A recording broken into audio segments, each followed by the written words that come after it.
Okay, guys, super excited to welcome our next guest. So let's get freaky. Today we're joined by Joan Dowie. How are you? I'm really excited too, Tommy. If you're excited, I'm double excited because I'm a Gemini. Yes, I'm a Cancer, so I'm always I'm a excited. double Gemini, so there's Oh, like four of us here. oh wow, this should be good. So this is actually quite an early start for me. This is 12:30 UK time, which is I'm normally doing it at 1 o'clock, 2 o'clock AM in the morning. So this is a Oh, nice start for me. yeah, I feel yeah. fresh. I feel fresh. So you're in Canada right now. I am. I'm in Newfoundland, which is the easternmost point of Canada. We even have our own half-hour time zone. So when the new year starts, we start half an hour before anybody else in North America. Wow. So Yeah, there. that's what we was finding confusing, these half an hour time Yeah, differences. I don't get it. yeah. No, we just have our own. We're kind of different. Yeah, why not? So I was very impressed. You've got so we've got an hour today. You're doing a class very soon that you've got. Did you say you've got to translate it to French? Yeah, I teach meditation, but I've been hired by the local Francophone Association to teach meditation in French. So this is my final class of four. And I hadn't yet translated the meditation I was going to do. So Wow, that is I'm very so impressive. excited. Yeah. I can barely talk English, so to be able to talk French, English, that's cool. That is impressive. It's fun. So tell us about you. Where does it all start for you? What got you into on this spiritual journey? Well, I got really ill in 2008. I had all of a sudden, after a kind of minor car accident, I developed these awful scent sensitivities, chemical sensitivities. And it turns out that it's synthetic chemicals that really can knock me back. And at that time, like 1 week, I was absolutely fine. The next week, I walked into school and they were painting the gym floor. And it was as if somebody hit me in the head with a 2x4. So I would spend 7 to 8 days in bed, sort of in this funny liminal space. I couldn't think, couldn't do anything. And the medical system here couldn't help me. They didn't know what to do. So I ended up being sent off to energy healers. And all of a sudden, things started to change. And I realized that I think I know now that that whole illness was partially to push me out of my then teaching job, but also to do this kind of work. But it was also that I was the person who said yes to everything. I was working full time, I was working part time, I was a single parent of the angry teenager. And I was on every committee known to man, and my energy was being sucked all over the place, and I had no idea how to manage it. I didn't even know energy existed. And I think it was the universe saying, okay, it's time for you to learn how to manage this so that you can help other people. So, what better way to say, I can't attend your meeting because, the detergent on your clothes will make me sick for a week. I couldn't say it myself, but my body said, oh, yeah, you're not going to slow down and deal with your stress and your boundary issues. I'll help. And there are lots of illnesses, of course, that start like that or culminate in that. And anyway, but I started to see an energy healer, and she would say, you can do this. You should be doing this work. And I'm going, what? How? And I always need to know the how, like uh, I always need to do a course or just have a way of doing things. So over the years, I was exposed to a lot of different healing methods.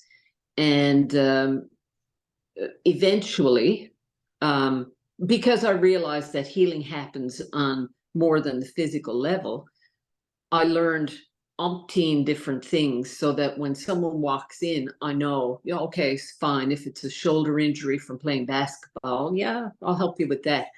But, you know, if it's a pain back here that's been going on since your brother died last June, I might have to tell you there's a different way to go about this because it's probably an attachment. So, yeah, and eventually I was really lucky. In that a lady here was teaching psychic and intuitive development, because again, I have to have the how, the way. Everybody has the capability to be psychic, to be, you know, to feel energies around them, but we're often told, don't be so silly, you know, that you can't feel that, you can't know that. So we get shut down by society because we're supposed to have double-blind studies before we believe anything. And Albert Einstein made a reference to that. You know, he said that science and energy, well, our kind of thinking needs to meld, and that's where the magic happens, you know? Yeah. But they're very much, there's so many polarities now with those two ways of thinking that hopefully we'll work towards that. They are catching up, though. Yeah, for sure. I don't know a lot about energy and stuff. I mean, all I know is, you know, my own thoughts and opinions on it. But I do feel like, for me, energy is so important. Like the energy you put out, it changes. Yeah, Like everyone's energy is so important because it can yeah, change. We all see a workplace when someone's got bad energy, it just brings everyone down, and it's so important. Energy is a powerful yeah. thing for sure. Well, and the thing is, you can only control your own energy. So, Yeah, yeah, there might be somebody in my workplace who's got really bad energy. I can't do much about that. But if I prepare myself, I have an energy capsule, I call it, a meditation that I give to clients. And I think it's on my website for free, where in the morning, and I do it as soon as I wake up, I create this ball of energy around me, and you fill it with what you need and want. So you fill it with joy, harmony, peace, patience, because you need patience with other people, whatever you need. And when you're first learning it, it takes, you know, 5 or 10 minutes to do. But eventually, when you know how to do it and when to do it, and you think to do it, it takes a breath. You know, you go, okay, yeah, I'm good. And when I was a teacher of small children, the last few years were really tumultuous. And, you know, the behaviors were becoming more and more energetic, let's say. And on the mornings that I remembered to do that capsule of energy around my classroom as well as myself, things were way calmer. And that's not manipulation of other people. It's calming the energy of the space. interesting. So, yeah, you know, we can control that too. Our houses, our homes, we can put our energy out into it, because there are lots of people going around who are in a state where they're angry, they're worried, you know, and they're projecting onto other people. And Yeah, we really don't need that. yeah, for And sure. they're not necessarily the ones who are going to try to fix it until they come to grips with what's going on with them. But that's my thing, is that we can control a lot. Yeah, And even when it comes to spirits, because, you know, with your show, people are interested in hearing about spirits. So, you know, like I'll have spirits show up here every now and then. And especially when you're going to sleep. When I go to sleep, before I do, I put light around me, because I don't know where I'm going to end up while I'm sleeping. yeah, So I've got to have protection around me. But every now and then, you know, I'll sense somebody while I'm falling asleep. You know, I might feel somebody sitting on the edge of the bed, or I'll often get somebody touch my feet, and I'm Wow. half asleep. I'm going, oh man. And my question is, are you of the light? If they're of the light, I say, okay, fine, keep working on the feet, kind of like that. But Yeah. the power that we have is, if they're not of the light, they cannot represent themselves as being of the light. So you say, are you of the light? And if you get a no, you say, go away, get out of here, don't come back. You're not welcome. So even something like that will often work, because they're, if a spirit is a nasty piece of work on this side, until they do the work on the other side, they're still going to be a nasty piece of work. Yeah. And sometimes it's a case, you move into an old house, and there's actually a British sitcom, Ghosts, I think it's called, Yeah. Yeah. I where know what you mean. Yeah. all the ghosts are in the house and Yeah. they're All from observing like people. different time Yeah, periods. Yeah. Yeah. yeah. So they're around. And the thing is, most of them are benign. They're not there to hurt you, but it was their house. Yeah. So in one of my trainings, I was told, they have no business being there. You have to send them off because they're supposed to be doing the work on the other side.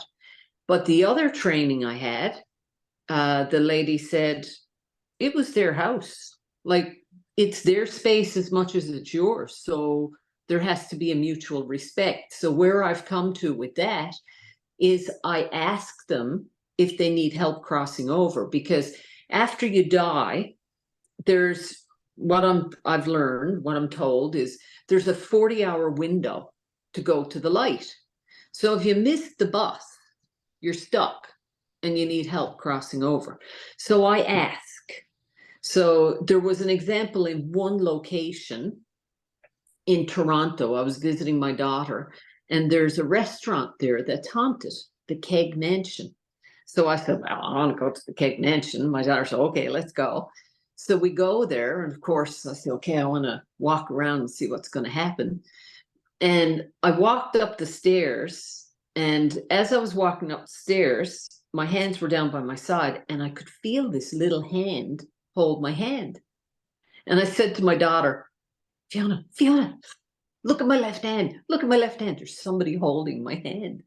So it turns out, we asked afterwards, there was a 7-year-old boy who had fallen down over the stairs and died.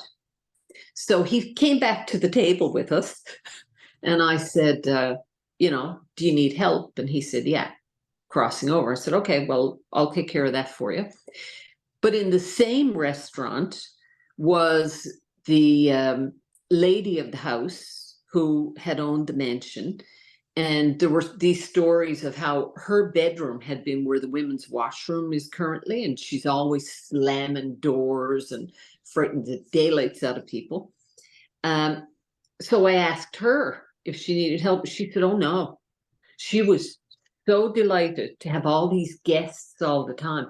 So who am I to send her off when she's happy where she is? If she was causing real trouble, yeah. But she was just having fun. So interesting. So Yeah. when you're communicating with these spirits, are you seeing them? It's like a reflection in glass for me. Like, I don't see them super clearly. And sometimes I don't even see them. I just have a sense. Yeah. So I'm clairsentient. And like one of the disciplines that I work in is called Soul Genesis. And I do house clearings and property clearings and personal clearings from here. I don't even see the people. Like, I have people in Scotland and Portugal and the Middle East. I've never met them, but they'll contact me and say, I think there's something going on in my house.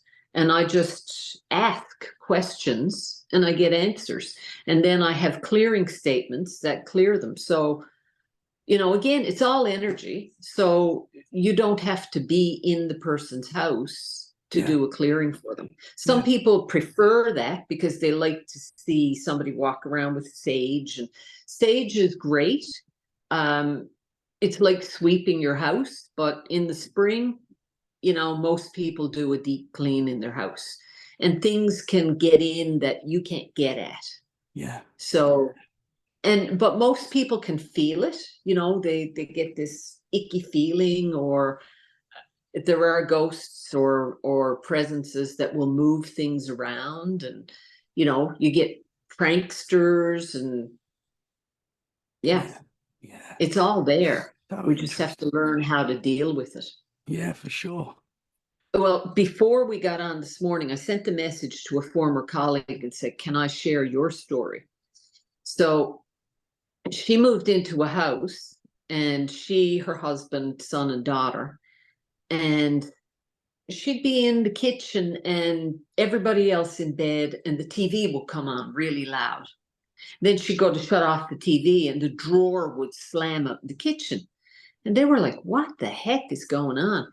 And they were out in the garden very early on in their occupation of this house, which had been vacated many times. People didn't last in this house. And the neighbor across the fence goes, so have you met the ghost? And his wife goes, shh, stop it.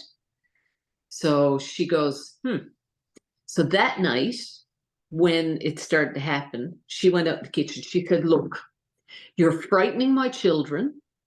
You can stay in this house if you want, but this is the home we want to make our home, and we really need you to stop doing this stuff that's scaring the kids and scaring us. That was it. And She took, yep, it stopped. So, you know, and asking respectfully too, you know, helps. It's like anything else. If you come into my house unwelcome, I'll probably get upset and tell you to get out. But yeah, if you were a former occupant of the house and, you know, you wandered in, or I don't know, and I said, this isn't your house anymore. Like, I'm living here now. So if you want to have a look around, go ahead. But, you know, it's my house now. It's a different energy. yeah, yeah. Is there something about the intent as well? Like Totally. Yeah. Well, I mean, it's like in you know, in daily life. You or I could say anything to each other and offend each other, but if we're conscious of our wording and conscious of the intent, very often it's a real different scenario. Yeah. You know, and that's the other part about protecting our own energy, is our automatic response when somebody goes at us is to go back. Yeah. But if we can, and you know, I'm still working on it. I'm 63. I'm still working on it. But if we are solid and grounded, and we've got our own energy figured out, we don't have to come back at people the same way. And it changes that person. Yes. It Yeah. changes their reaction to us very often. Yeah. Some people, again, can't control other people, but But there is a lot of power in that, isn't there? There's a lot of power in controlling your energy, and as you yeah, say, it impacts on people around you as well. yeah, it has a total impact on people around you. You know, you walk into a party and everything is kind of glum or something. If you're a person who walks in and brings up the vibration, all of a sudden the party changes, or the conversation changes. Yeah. And Yeah. same thing you mentioned before, you know, you walk in, you're all glum. Well, that's not going to help. Yeah. But and vibration is the whole thing too. So we can change our vibration. We can change the vibration of our house, of anything, by doing things for us that make us feel good in a healthy way. So laughter is huge, and not laughter at somebody, but laughter. So Yeah. like, I do something called laughter yoga. I'm a professional laugher. Oh, Okay. wow. Oh yeah. So, and the idea is you generate laughter without humor, because your body will respond. Your mind and your body will respond with dopamine and serotonin the same way it would as if you had a good belly laugh. Yeah. And so if you're feeling down, like I've just gone through a divorce, so it's been a rough couple of years. And sometimes I'd be driving along in the car feeling really down. I go, okay, I gotta shake this. So I go. Now nobody knows what I'm laughing at in the car. So I'm driving along going, and it actually, your brain believes that you're Yeah. laughing at something, and it creates all those good hormones. Yeah, for And sure. so I've done it myself where I've been with the kids or whatever, and we do a bit of fake laughing, and it turns into real yeah, hysterical because laughter. it's contagious. Yeah. So when you do a laughter yoga session, you can't help but end up just bent over double, because you might have 10 people who are doing these exercises, and you're encouraged to look the person in the eye, and then you start to laugh and you can't stop. Yeah. Yeah. And it lifts So the energy, it lifts your laughter, energy. yeah, laughter, getting outside, yeah, there is something to tree hugging. I need to hug my trees daily. Yeah. So grounding, getting outside and grounding, getting some sun, spending time with people who make you feel good instead of the soul suckers that are out there. Because especially if you're, a light person, and you're a person of the light, people are drawn to the light. So you have to be careful of what you consume, what you do, and who you spend time with. Yeah. All of those are vibrational raisers or lowerers. Yeah. So it's the same thing. Certain foods I eat, I feel excellent. If I get into the sugar, Yeah. it's Yeah. it's a low vibration food. It's kind of useless. 100%. It's something I've Yeah. noticed myself as well. I was going through a phase of drinking a lot of energy drinks. Oh, Not too many, but just say one a day, which is probably too many. But I could feel it, and I could feel the. Obviously, it doesn't give you what it says it does. It doesn't give you that energy. I think it no. does the opposite, if anything. I like them; they taste nice, but they're not great for you. And Yeah, that's that well, sugar. there's kombucha out there that tastes nice too, and that Yeah. creates in your gut, that creates a healthy gut flora. So What was that called? Kombucha? I've not heard of that. kombucha, yeah, just check it out. Kombucha. It's huge Okay, over here. I'll have to check that out. But it's a health drink, but it's a fizzy health drink, and it tastes good. And yeah. Yeah, that's what I need for sure. So another thing about energy, so we need to know how to protect it. We need to know how to bring our vibration up. But sometimes it gets to us. I'm really sensitive in that if I have a client come in, sometimes I'll go, oh, what's that pain in my lower right back? And it's like, and they'll tell me, oh yeah, I have a pain in my lower right back. And I'm going, Oh okay, wow. I know right where to go. But in the meantime, I say return to sender with love and consciousness, because it's not mine, but it tells me where to go. And it works really, really well when I'm working with animals, be it in person or via distance. I can get like a little tweak where the animal needs the tweak. So it's a tool, but it's not a tool that I relish, but it does help. In the beginning, I was scared because I thought, what if somebody comes in with cancer? What if I Yeah. pick that up? But that's where learning to protect my energy and learning to let it go became very important. So it's like cats and dogs. Cats can take the energy and let it go. Dogs hold on to it. So if you Interesting. have a hip problem, your dog might and same thing with horses.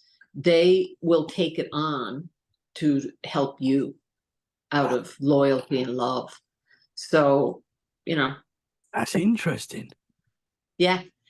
Yeah, and the same thing, like I might have somebody who's coming in and they're really stressed, really irritable, and they're saying, "Oh, my dog is crazy and, snaps at people. And I'm going, let's work on you, and then we'll work on the dog. And then I do sessions Interesting. where I work on the person and the dog. Yeah, Yeah. that's so interesting because dogs pick up on as you were saying, on our energy, and they sort of match our energy. Yeah, they do. I used to They watch totally a do. lot of Caesar Milan. It's Caesar Yeah. Milan. Oh, Yeah, what a guy! He walks about 20 dogs, and they're all walking perfectly. And then yeah, I know. But that's domination. oh, okay. Well, you want to see me when I walk my dog? I've got one, a little Staffordshire Bull Terrier, and I think he walks me. So Oh yeah, I don't know what that means, but yeah. So, come on, I let's go, try. Tommy. I try and walk Yeah. him. He tells me where we're going. So before before you started your spiritual journey, when you was Yeah. teaching, um, when you was a school teacher, do you have any of these abilities then that you maybe weren't aware of, or Well, even as a child, like I would have dreams, um, where I remember once I dreamt about a plane crash, and I got up in the morning and that my mom turned on the radio, and there'd been I had been talking about this dream about the plane crash, and we turned on the radio, and a plane had crashed. And one of the popes, when I was in first year university, 1978, I think it was John Paul I, I dreamt that he died, and I woke up and went to breakfast, and all the buzz was that the Pope had died. So, and it was like, and when I was married to my first husband, we'd, be sitting in the kitchen, and I'd pick up the phone and say hello. And afterwards he'd say, that phone didn't ring. And I'd say, yeah, it did. I heard it. So, you know, it's, yeah, there was something there's there? there was something there, but of course people say you can't know that. You did, what you get poo-pooed on in our society. Now, it seems that since the pandemic, there's been an opening. There are more and more people who are interested in energy and in how to heal themselves properly. Yeah. It's become pretty big. A lot of people are asking things they never asked before, and you don't get the same side eye, the whale eye, when you talk about this kind of thing. Yeah. And I do say to people who are starting out to be discerning about with whom they share these stories, because there will be people who will talk you out of it. The very first time I went to meditation, which was in the early 2000s, I went with a friend who, she is an atheist and she doesn't believe there's anything beyond this life. And we went in and we did this meditation, and I saw all these colors. It was really cool, like this purple coming down, and I was all excited, and we were walking home, and I said, that was really cool. I saw all these colors. And she said, I don't think that's how it works. And I didn't know anybody who was in, had that kind of experience. So I thought I'd done it wrong. And I was about 10 years before I went back to meditation. And sure enough, and again, that comes to intent. Her intent with meditation is to calm her stresses and to be mindful.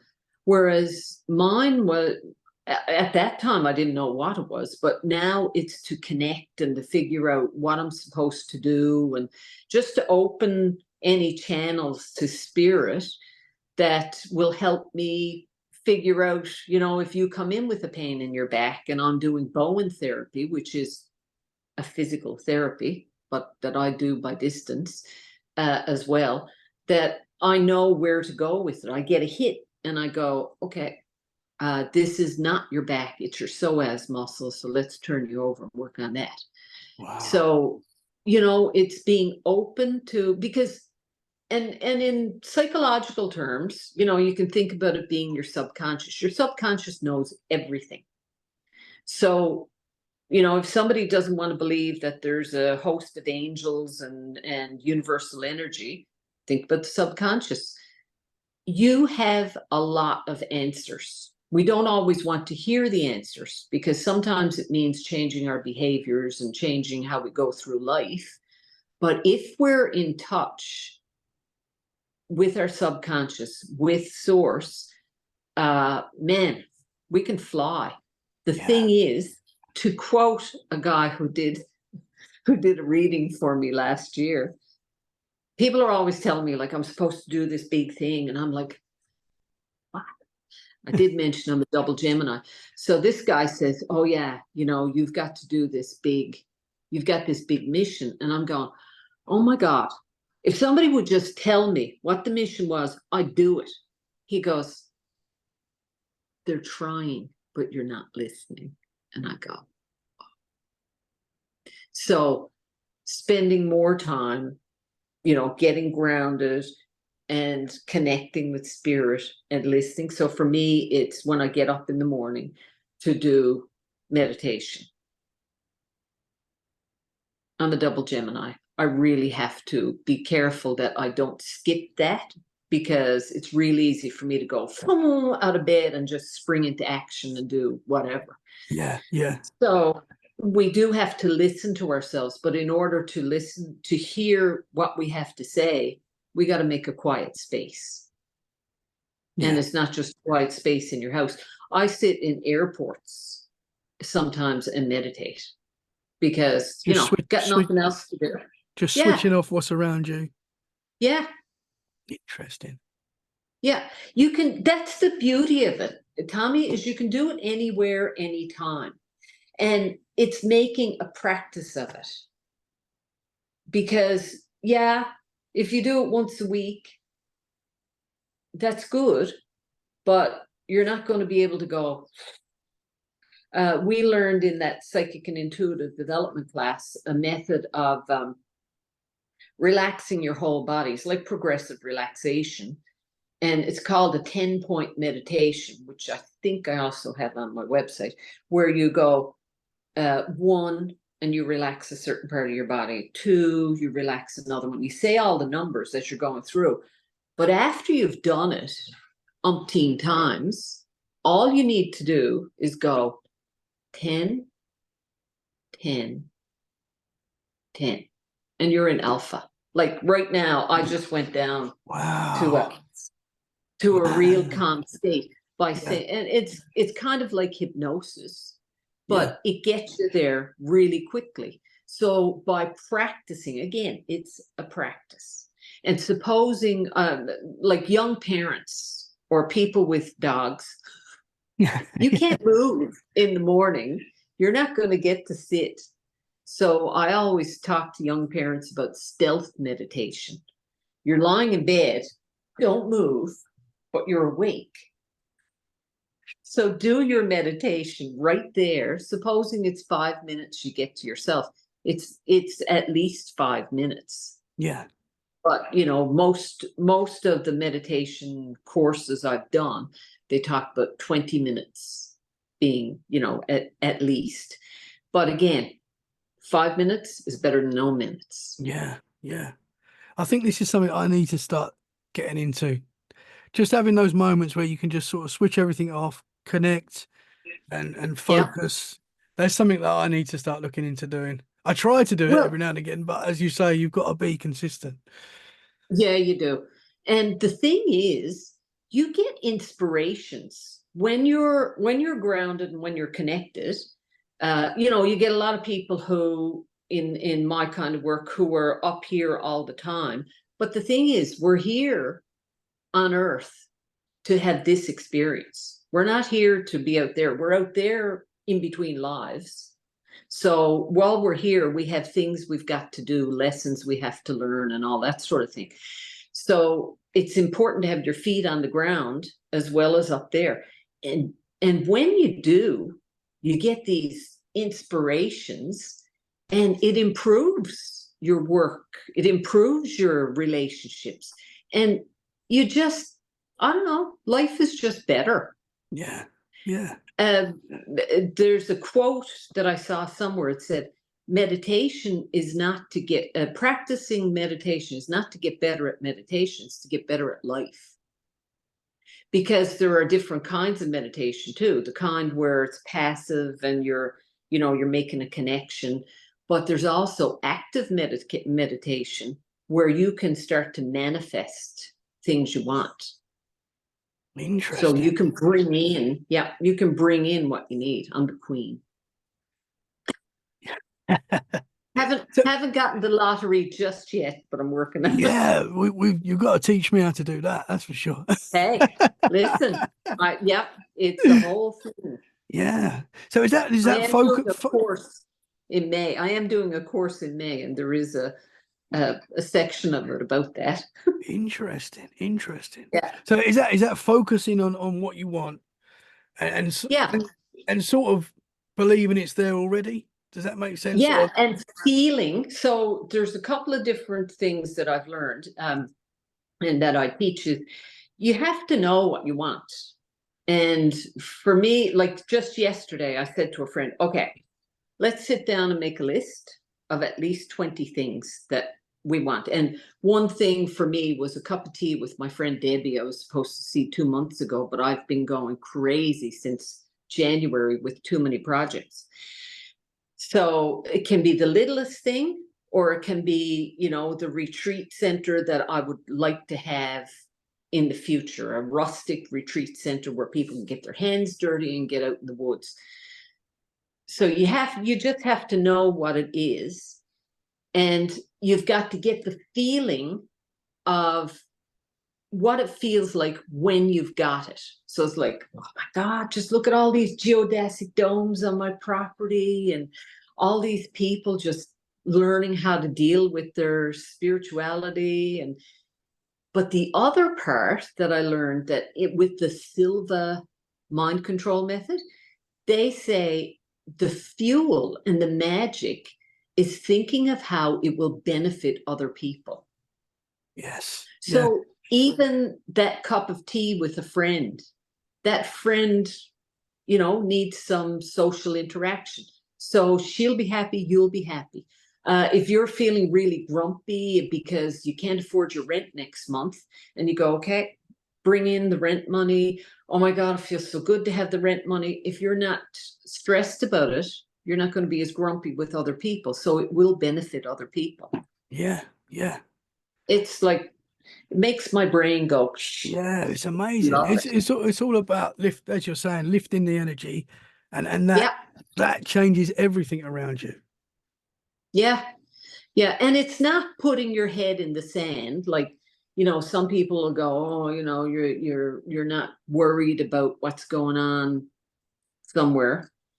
It's like my first Reiki teacher said, ask me if I worried. And I go, worry? I come from a long line of bona fide worriers. I'll have you know, my mother was one of the original old wives.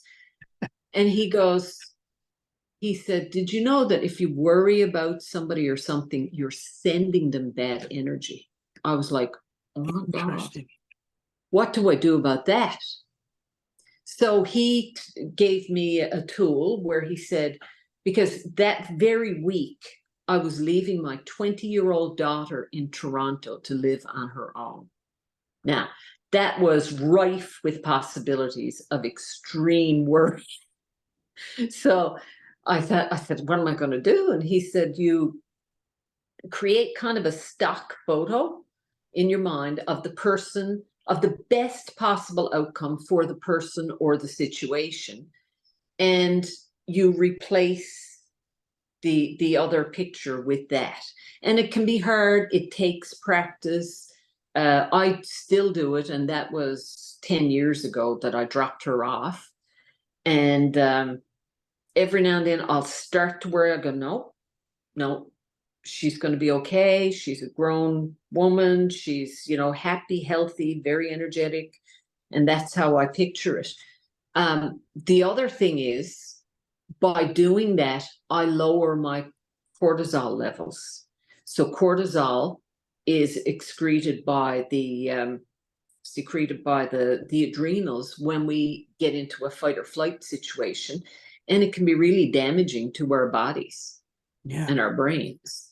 So by controlling your worry, you also help improve your own health. So It's interesting. just, it's all encompassing. Yeah, yeah, and it makes so much sense as well, because when you're stressed, we've all had moments where we're very highly stressed. You can feel that, and it changes, as you say, it makes you feel ill. You know, it affects people around you because they're picking up on it as well. So Yeah. it's so true and interesting what you're saying. And sometimes it's just energy around us. There's a full moon right now. Yeah, And so we're all yesterday crazy at the morning, moment. I got up. Oh my God. I got up yesterday and I was like this. My solar plexus was like a rock. And I'm going, okay, I got to get all this stuff done. I got to do this. I got to do that. And I worked and worked and worked till last night. And in the middle of the day, I had mistakenly written in an appointment that was for next week. I was so happy because I couldn't go to the appointment. So I went to the beach and I walked on the beach and I came home and I was okay again. Yes, yeah, yeah, But, and we have to be aware that there are energies and there are periods on the planet when the energies are quite off the charts and yeah, it does affect us. And sometimes I just don't know what's going on and I'm aware of it. But there are lots of people who might not be aware, and it might be worthwhile, Googling what's going on the planet that's affecting my energy now, yeah, and you'll yeah, get answers. yeah. I So wanted to interesting. mention children too.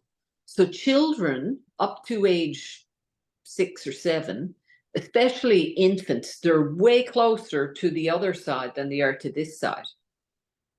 So kids who have imaginary friends, they're not imaginary friends. They're, it could be their grandfather or their grandmother. And children who grow up in households where that's accepted, they're far less stressed about it and accepting than in a household where that doesn't happen. And I'll give you an example of that. I bought something from a friend who is a fundamentalist Christian, so there's no talk of ghosts or anything like that. And I walked into her house and met her 4-year-old for the first time ever. And before this, I used to say to my then husband, we'd walk down the road and these babies would look at me and they'd keep looking at me the whole way. And I'd go, and dogs would do the same thing. And I'd say, it's like they know something about me that I don't know. Now I know. They can see that you can see. They see your light kind of thing. Yeah. And that's why sometimes babies cry when they see somebody, because they see darkness. So this kid, I've never met him before. He's coloring and he looks up and he goes really solemnly, doesn't even say hello to me. He says, there's a gorilla who comes into my room every night and he really scares me. So I go to my mom and dad's bedroom and now I'm not allowed to play with my iPad. And I thought, well, first of all, you punished him. But then I thought, he's asking me for help. He knows that I can help. So anyway, I can't help somebody without their permission. And being a minor, I had to have the parents' permission. So I thought, okay, how am I getting permission to do this? So because they believe in prayer, and in Soul Genesis, which is a thing I do, my favorite thing to do, it's all prayer requests. So I call upon the Creator and the archangels and all those guys, and I ask them to clear out whatever's going on. So I told the lady, I asked if I could do some prayers on behalf of her son to help clear, to help protect him, or I can't remember how I worded it, but it was very carefully worded. And she said, sure, if you want. Yeah. So I come home, sure enough, there's this entity that visits him in his room, and there's a portal way open. So I close up the portal way, tell the entity to go off to astral planes justly earned. When I went back to her house, I brought him a piece of amethyst, I think it was, or pink quartz. And I just told him it was his special stone. He could keep it in his room. And anyway, I contacted the mom a few days later and I said, any gorillas? She goes, no, no more gorillas. Wow. So Wow. yeah, it's children see a whole lot of things. And again, we 100%. can ask, the parents can ask that the entities just go.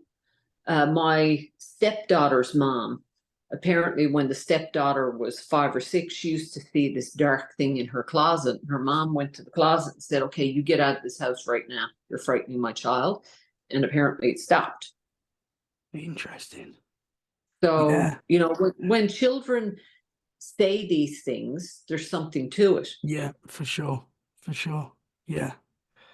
Well, I just for me, when I was a kid, I experienced things, and I apparently as well, I had imaginary friends that I don't remember. I don't remember Yeah. talking to them, but my mum tells me that I used to talk to imaginary friends. So that, you know, it's very Yeah. interesting. And I did see things when I was a kid. I saw a ghost in my room, so I had a lot of experiences, and that sort of carried on as I've got older Yeah. as well. But yeah, Well, it's fascinating, isn't it? Because it's all around us. And when you have those experiences, there are those who'll try to convince you that you're crazy, which is why you have to be discerning about who you tell it to.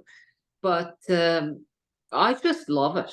And I love helping people figure it out. And I love, you know, clearing houses for people. And I have one set of clients and that I taught their kids years ago. So when they called me a while back about a presence in their house, I queued up Ghostbusters before they opened the door. So like, did, because they know what I'm like. yeah, Um, but and before I got into all this, you know, like anytime anyone mentioned angels, I go, would you just shut up about the angels? Because I didn't believe that angels even existed. And now here I am doing, you know, Rahani, which is all about angel energy. But it's and this is the other thing about listening to your intuition.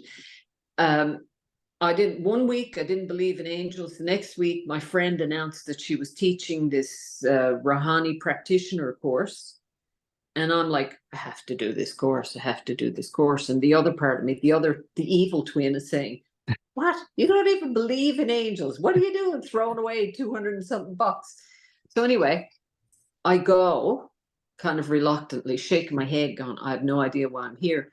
And when she did the attunement, I describe it like a slushy machine in my hand, like this vroom vroom in my hands, and I'm like, what is happening here? So there was an energy that came through because I listened to my intuition to do the course. yeah. When on a 3D level, I don't believe in angels. I do now. Yeah, that's so cool. So you feel like Yeah. you've been put on this path, would you Oh say? my God, yes. Yeah, for sure. Yeah, Yeah. And every day, you know, there's something new to learn and there's somebody new to help. And it fills me up. I can be totally exhausted. And when a client walks in, it's like, I'm so happy to yeah, have somebody to, you know, who's now I've had clients that I've had to kind of fire because they weren't doing their work. They were expecting me to fix them like on a weekly basis. They were spending fortunes. I could have made fortunes, but I'm going, it was downright irritating because I knew the person wasn't doing their work. So I said, I don't think this is working anymore. I think you need to move on. And this one person I'm thinking about goes, no, you're the person I need. And I go, no, I don't think I am because this is not sticking. And I gave her names of people who, one person in particular, I thought she should see. And anyway, I don't know if she ever did that or not, but I knew that. And that's the other thing is, you know, you go to a practitioner, there are people you will totally jive with. There are other people, they're not the person. So when someone comes to me for the first time and they ask for, say, Reiki, I'll say, okay, we'll do this Reiki session. If at the end you feel like it was like bleh, nothing, I said, maybe we're on a different vibrational level and I'm not the person for you. It's not the modality. You have to find somebody who matches your vibration. Yeah. Yeah. So, you know, it's like when you meet somebody and you go, that is the greatest person. Oh my gosh. Now, sometimes that's a facade, but often, you know, you'll make lifelong friends with someone you met and it clicked right off the bat. Other people, you go, Mm. nope. And you have to listen to it. Yeah. That's your So your gut instinct is very strong, I believe. gut instincts have saved lives. Yeah. You know, if you look at these mass murderers and the people who get away from them, they say they had the gut instinct to get the heck out of there. And Yeah. they did. Yeah. And those who were being too polite to leave because the person was making them a cup of tea, they didn't Yeah. make it out. No, no. Yeah, you've got to listen to your gut with everything. I mean, it's there. And we've all had that feeling where it's like, I need to get out of this situation. Yep. Got to listen to it, even if the tea's good. Yeah, it's so important. And you know, society tells us, no, go ahead and do this. This is, you know, this is going to be fun. This is going to be, and that brings me to alcohol and drugs. So one of our teachers said, it's called spirits for a reason.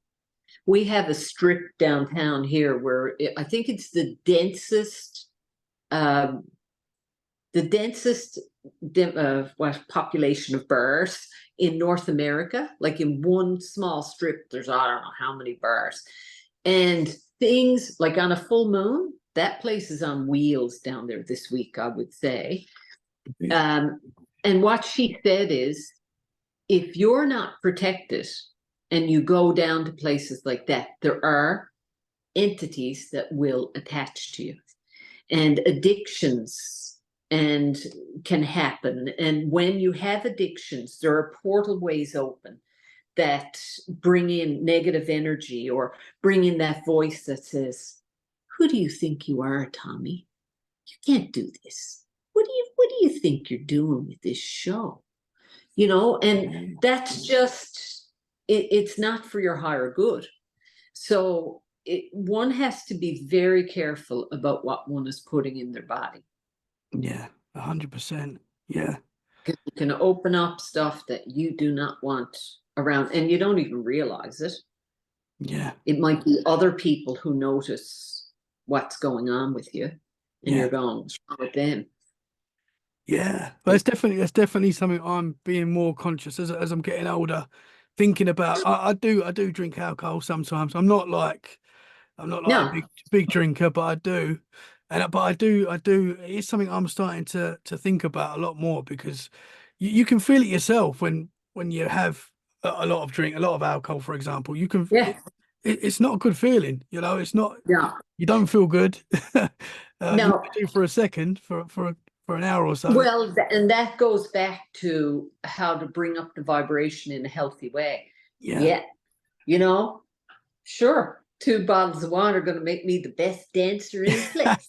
Yeah. But tomorrow, Yeah. those 2 bottles of wine are going to keep me on the couch all day Yeah. because I'm going to be feeling so crappy. So that's not high vibration.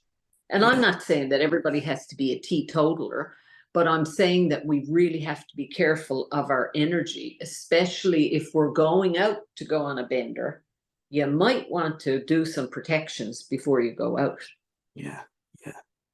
And So if you're interesting. feeling off, you might want to see somebody to help clear out whatever is going on. Yeah. And like I do clearings on myself on a continual basis. If I'm really feeling off, and it takes me a minute, like I don't know why, but it takes me a minute to go, oh, wait, why am I feeling like this? Do I need some kind of clearing? Okay, fine. Sit down and I look through my stuff and I go, okay, this is it. All right, I have to let this go. Interesting. And then I'm okay. Yeah. Yeah. So interesting. It's It's definitely layers and layers and layers and layers and Yeah. layers. And then we die and we start over again. yeah. We've got to learn it all again. Well, that's another point, is past lives. So I had a situation for years where I could not talk about 4 specific events, really tragic events in Newfoundland history. And it got worse and worse and worse as time went by. I went to the museum at one point and went to a display for the First World War. So we had a situation where we had, I think it was 800 young men from here in the one battalion went to the Somme. And on July 1st, they went over the top. They had these little shiny triangles on their helmets that made them perfect targets for the Germans. 68 of those men answered roll call the next morning out of 800. So anyway, I couldn't have talked about that before I did a past life regression around this. And it had the regression itself on the surface had nothing to do with that battle, but it had to do with survivor's guilt.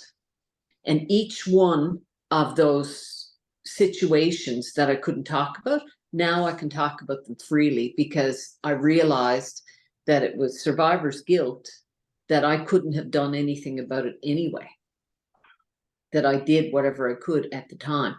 And, you know, I had a lady come in once who had this pain in her shoulder blade forever, and she couldn't think of any impetus for it, no reason why it happened. And then she said, it's like somebody shot me in the back with an arrow. So I go, now I have to tell her about that stuff. So she came in for Bowen therapy, which is physical. So, and as I'm talking about it, I've got that there now. It's like, get off. Wow. So I did a past life regression with her, and sure enough, she had been shot with an arrow. Wow. And it came in through here and went out, you know, stuck into her shoulder, and that's what killed her. Yeah. So sometimes it's past life stuff. Yeah. It's absolutely fascinating, and it really you know, is. Yeah. Can we connect you with past lives? Can we connect with all of those past lives that we've had? You do, like 1 or 2 or 3 at a time. You kind of go into a little hypnotic state, with the caveat that the person is always in control. If something really traumatic happens, you can step back, or you can float up, or you can just say, okay, I'm done.